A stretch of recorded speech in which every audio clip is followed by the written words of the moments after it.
Welcome back. This is Chris, and it is time to plant some corn. Today is May 3rd, and we're supposed to get rain tomorrow. So I thought I'd go plant right here at the home farm, but way out back. What's going to be the wettest ground I've got probably this year for corn at least. And a little cool this morning. Leftover seed from last year, early maturing stuff. Last stuff that was in the planter. I figured, well, let's plant this out, and you know, it can be the outside rounds, so it's a little bit drier, or also what we call it, plot food. The deer will probably get a lot of it. So you might be wondering, okay, where's your starter fertilizer? And I've decided, with the exorbitant cost of everything, last year I did some testing, planted some acres without, and you know what? My very best field was a field that no starter on it. I know guys that plant without starter, and there's probably ones that think I'm some kind of sinner, but yeah, filling a planter while holding a GoPro. I wouldn't call it a recipe for disaster.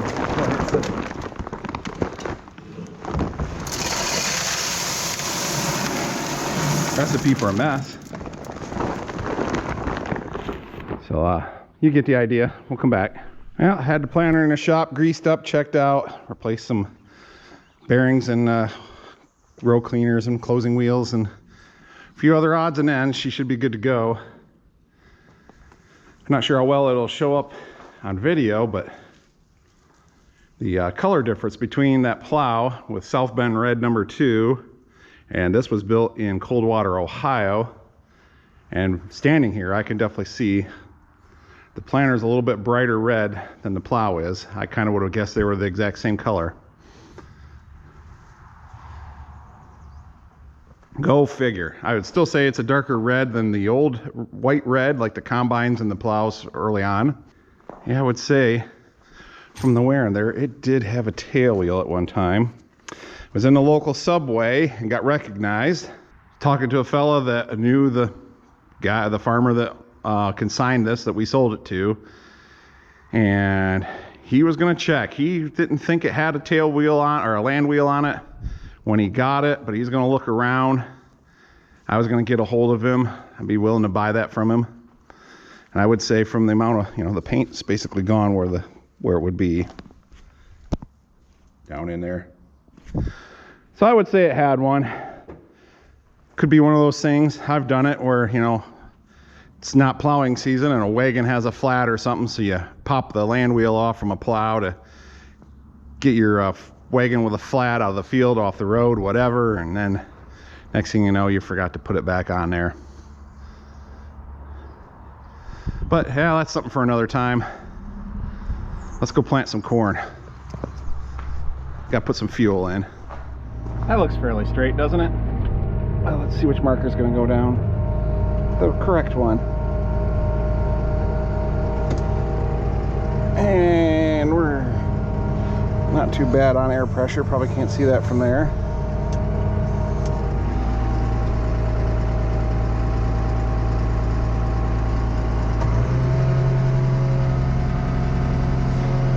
There'll be nothing at first because, you know, I cleaned the planter out, so there's no seed in the cells. And then, oh, yeah, come on. There she goes.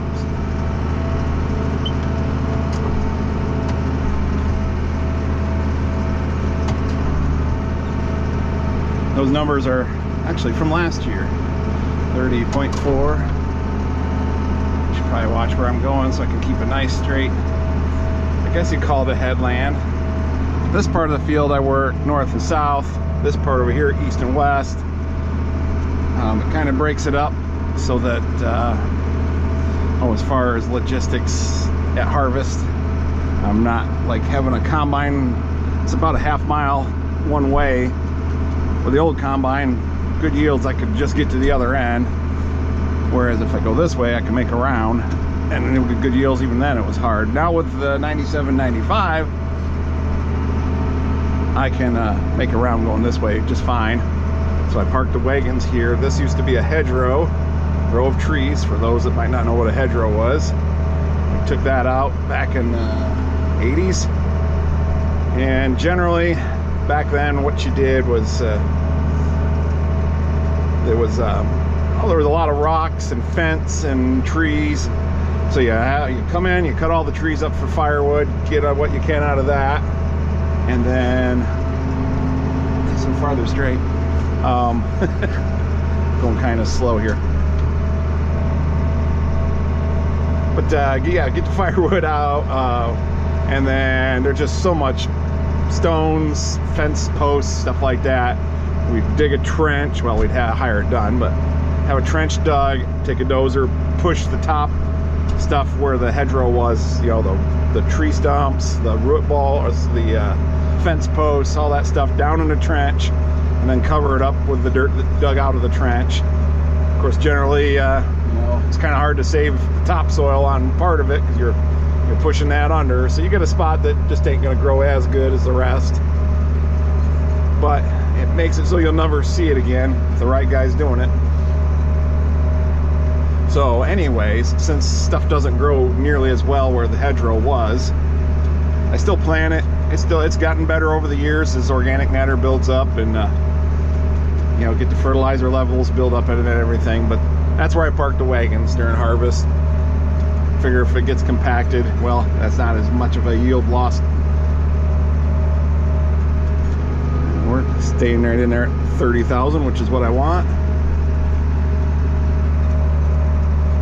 So that works out good. I make a round going this way, have the wagon parked here, dump, make another round, then just quick trip up, and that's gonna give me a crooked row. Quick trip up to the bins there, dump, and come right back to the field. It's always nice to work the home field, not have to mess around with being on the road. I don't like fighting the traffic no more than anybody likes being stuck behind me. But it's also a fact of life. If you like to eat, you're gonna have to have food.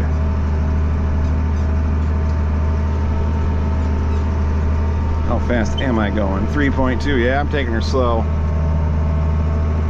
The other downside of burying the hedgerow is that soil you push back on top, chances are there was rocks in that had been buried or whatever and worked their way up to the top. I think I'm finally getting them weeded out, but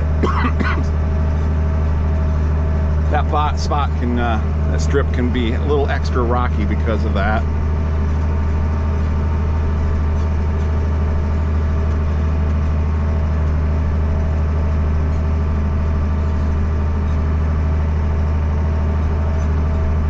And, you know, you might say, why take the hedgerow out then if you're not going to get that much more out of it? Well, the hedgerow robs from each side of it. Those tree roots reach out. They rob sunlight, they rob nutrients and moisture from the soil. And then there's also as equipment gets bigger, it's tougher to, I don't know, big fields work better. They work easier. And even if I only get half a yield on that strip, that's, well, infinitely more than what I was getting before, because I'm still paying property taxes on it.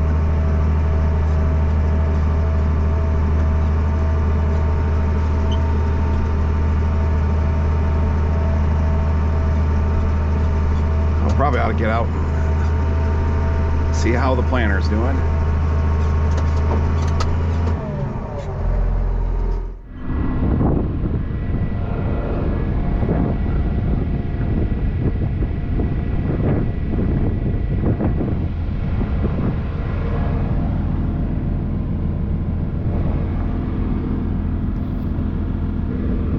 Okay, oh, I left the tape measure in the cab, but right up to, you know, the middle knuckle there.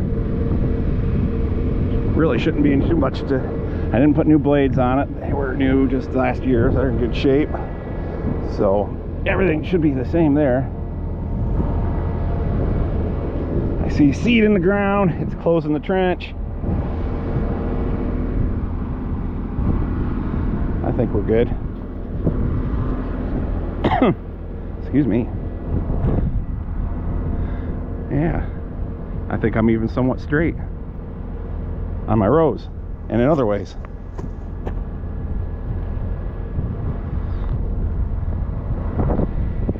All right.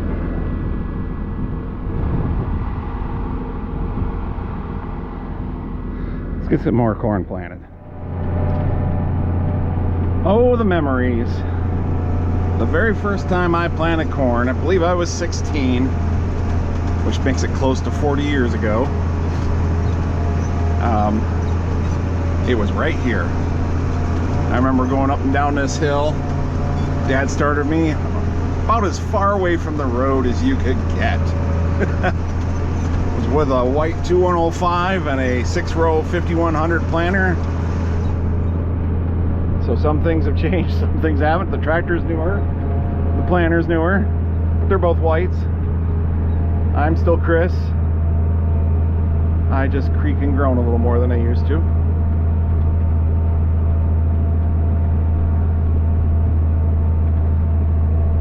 This year I am going to stay a little farther from the trees. Profit margins are tight, and as I was mentioning about the hedgerows, the trees just suck all the water away from those first couple of rows, so it's almost wasted seed. So why scratch the combine at harvest trying to get 2 rows that don't have hardly anything on them?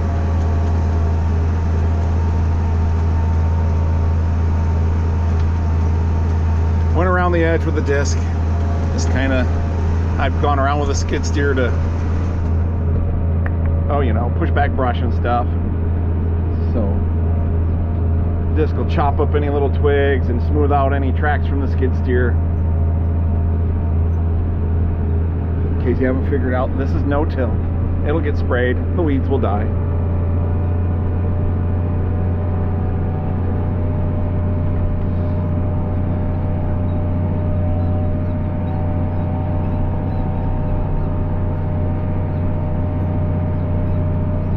Better set this down. I gotta lift and turn, lift and turn. Get to the top of this hill and maybe I'll stop for a moment, because I always think the farm just looks nice from back here. It'll be much smaller on your screen, but I suppose I could, you know, enlarge. Yeah, we're kind of at the highest point now. Yeah.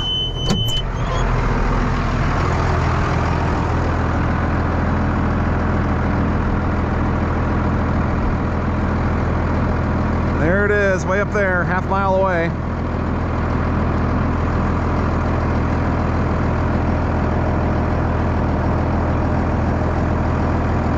This field's now 152 acres after buying the neighbors, about 15 years ago, and taking out hedgerows and stuff. A lot of rocks back here.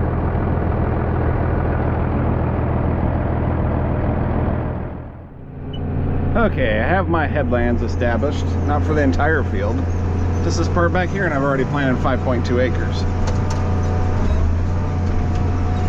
And you'd think I'd start at the edge, but we're gonna strike through the middle here, keep things interesting. Let's try.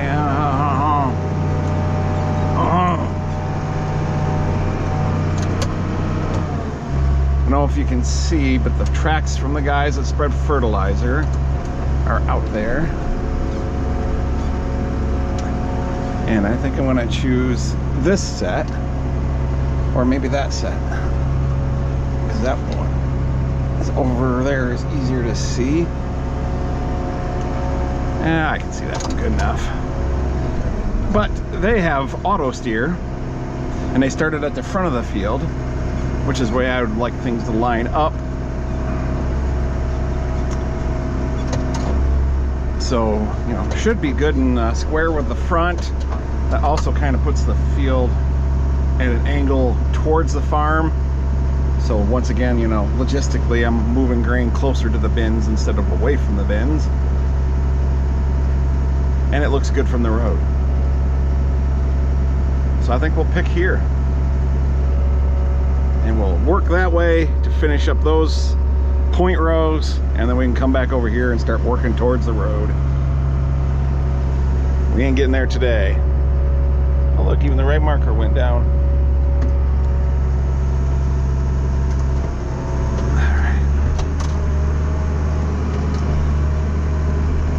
It's weird to do it this way, or go, I don't know, it feels counterintuitive to me because I'm crooked to the edge of the field there at the row, at the woods. That's the thing, the word.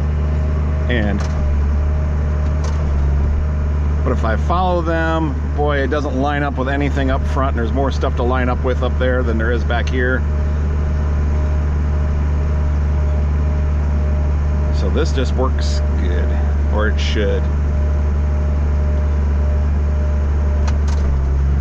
Kick it up a little faster.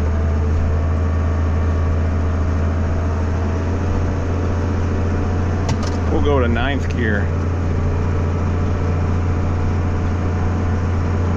There are some cross tracks. I think when they went put lime on, they went crossways on some of it. I was gonna skip lime this year. I'm always we're always checking it, always applying at least a little bit. So generally the pH levels in my soil are very good, and we were looking over maps and there was nothing saying that we couldn't skip it for 1 year. Nothing you know, hugely out of order or anything that was going to cause issues until we got to this field. And there's a couple spots up towards the front there that we're down to 4. That's just too low for my liking, especially on the tops of hills where it's not as much organic material. Mucky ground can tolerate a higher pH than your topsoil or your higher ground, your sandier soils.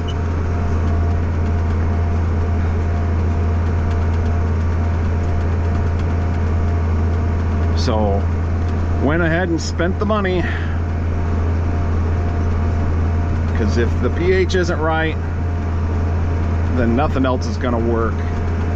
You got to have a little bit of acidity. You want like 6.5 is a good number, up to 7. Depends on what you're growing. Alfalfa likes to be a little on the alkaline side, so you want at least 7 with alfalfa. Most of your crops, you want about 6.5, because that slight acidity to the soil helps free up the nutrients, the phosphorus, the potassium, so that the plants can get them better. You get too acidic and it's just it's hard on them. You can tell. Everything else will be in order. Also, your weed killers don't work as well when you get too acidic, and you'll see the weeds like almost die, and then all of a sudden they start coming back because the acid speeds down or speeds up the breakdown of the herbicide or herbicide, silent H. And so yeah, everything else is really dependent on pH. If that ain't where it's at, you're wasting your money with everything else.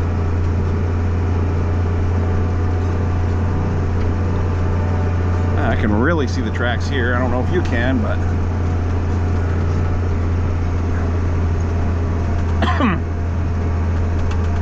remember the first time, it was the very first time, but one of the times Mrs. Oliver guy rode with me early on in our relationship. It was back here. I think it was harvesting wheat, and I've mentioned it before, but the GoPro kind of, I don't know, takes the hills out in the visual, flattens the hills, straightens the curves, and we're on that side hill back there with the combine, and stuff's starting to roll across the floor. She's sitting next to me on, well, that one didn't have a buddy seat, so she's sitting on a cushion on top of a 5-gallon bucket. But we were dating, so, you know, at that point it didn't matter. Now I can't get her to ride with a fancy buddy seat. That made her nervous when stuff started with the side hill was steep enough where Stuff on the floor started moving.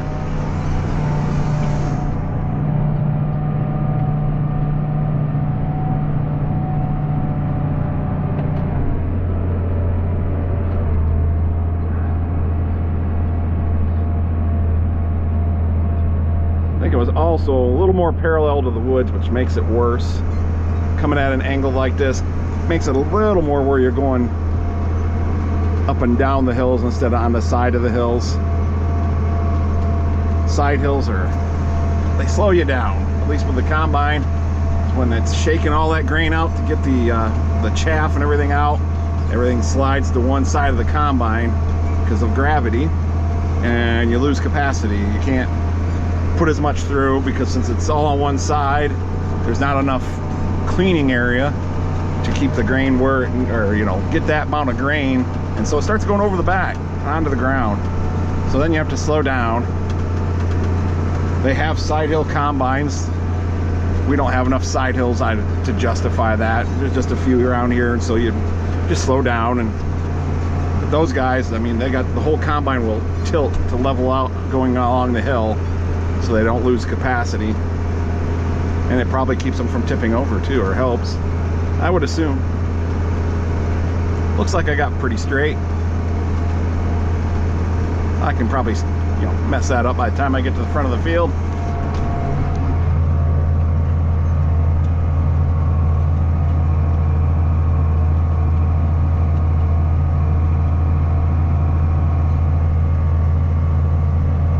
I've got the batteries charging for the drone. When I go up to get lunch and refill, I'll grab the drone. We'll get some aerial footage.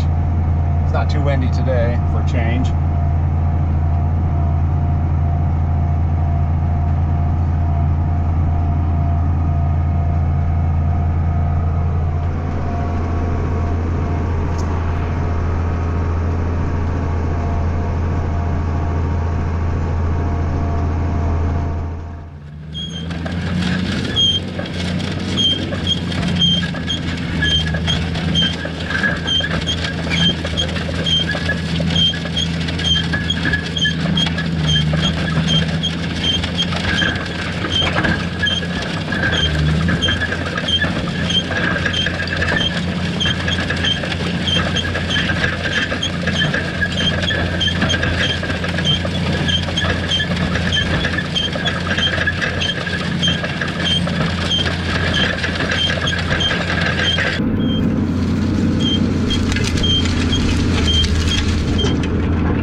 jump ahead a week. It's now May 10th. When we started out this video, it was May 3rd, a Saturday. Now it's another Saturday. But the next day, on Sunday, it started raining. It rained most of the day Sunday. And into Monday some. Monday afternoon wasn't bad. Then Tuesday it rained all day. Into the night there. We ended up with somewhere close to 4 inches when it was all said and done. Now, we needed some water. I don't know about 4 inches, but the ground drank it up really good. I was able to get back out. On Thursday I did some disking. And let's see, then Friday, yesterday, I was able to get back to planting that field over there, which is the one that the video started in. And just finished that up, I don't know, an hour or so ago.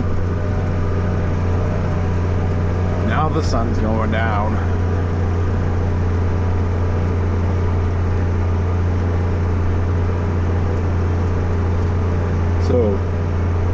So this is my third day of planting, even though it's been a week. Our sandy soil drinks are up pretty quick. Got really ideal conditions today.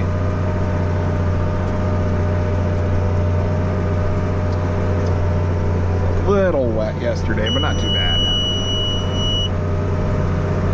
For those of you that are wondering, that's beep says no corn is going through the planter. Which, you know, is good because we're turning around. But if we're going across the field and it beeps, then you know something's wrong.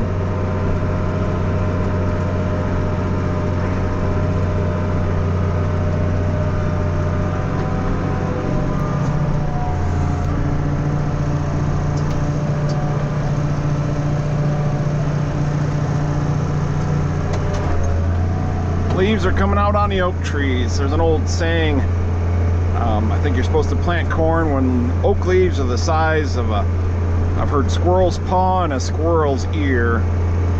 We're pretty much there. I did see some corn out of the ground, not mine, but someone else's corn out of the ground yesterday. We also had frost yesterday morning. Chatted with a friend from Minnesota. It was in the 90s there, and we had frost. And it was enough, like some of the weeds and stuff got burnt from it. So probably just as well the corn wasn't out of the ground. That field I saw that was yellow, but not burnt. It was a few miles away. Maybe they didn't get hit as hard, but it's only just poking through, so it'll be fine.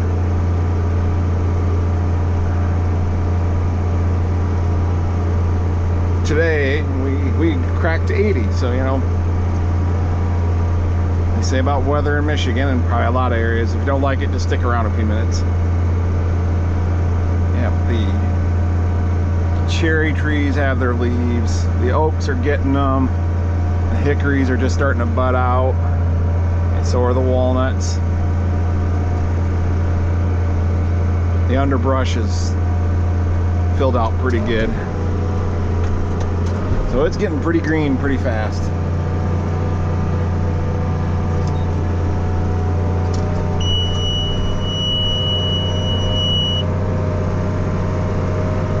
This woods right here is part of the original farm that my family bought 111 years ago now.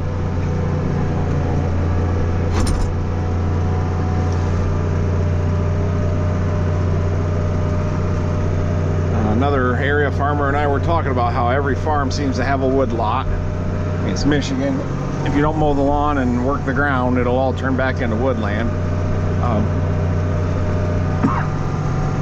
We both decided that probably every farm, when they started back then, they needed a woodland for, well, for firewood, heating, you know, place to go hunting. So you didn't want to clear the whole place off.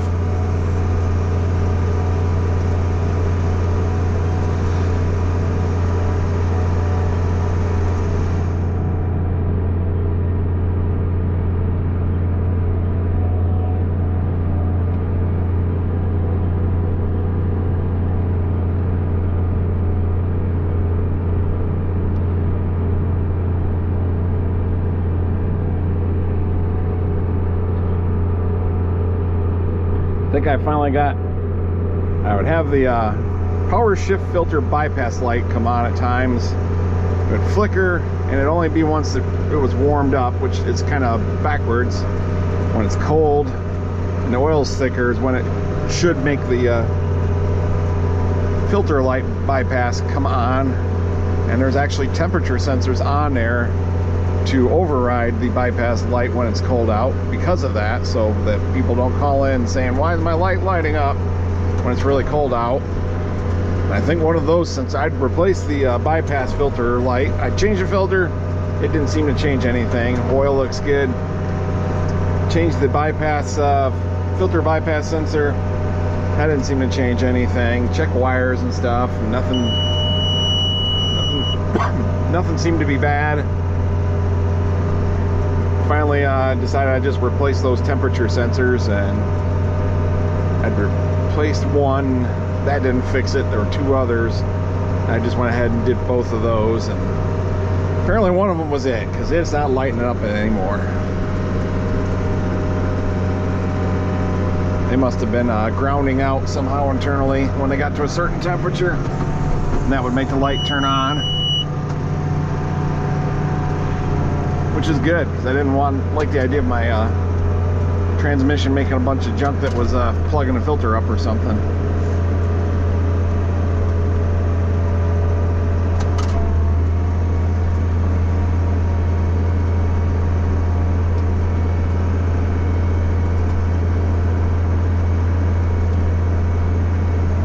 Almost a full moon. I don't know how much that's showing up.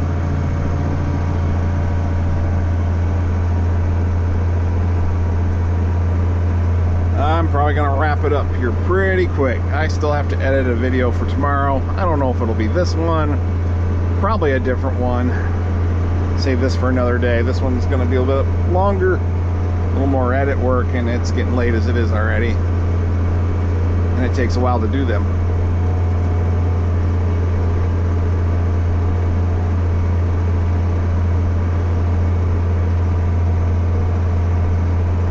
So as always, I appreciate everybody watching, and we'll call this a video and hopefully see you in the next one. I'm not sure how much justice the GoPro is going to do to that sunset, but it's pretty.